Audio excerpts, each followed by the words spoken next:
everyone, today let's learn about a pair of angles. So your introduction. Angles are formed when two rays meet at a common 8 points, which is called as vertex.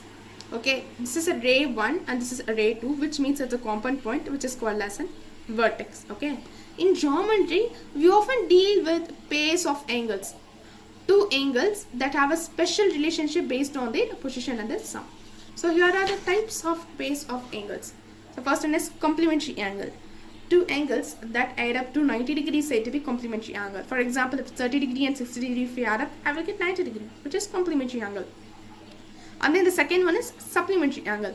If two angles that add up to 180 degree. For example, if I add up 110 and 70 degree, it is 180 degree. So it is supplementary angle. And then third one is adjacent angles. Angles that share a common vertex and a common side but do not overlap. For example, two slices of pizza which is next to each other, right? They share a common vertex point and a common side, but they do not overlap. Okay. Fourth one is a linear pair. A special case of adjacent angles are where the non-common sides from a straight line.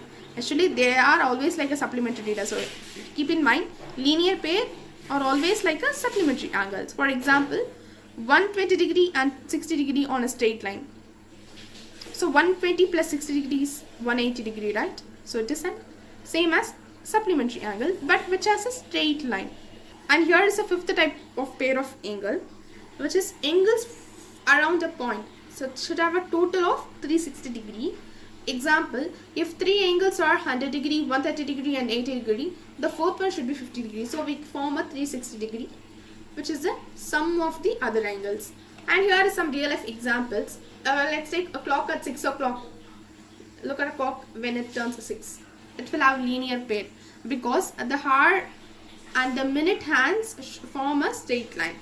And then pizza slices, adjacent angles sharing a point and a common side.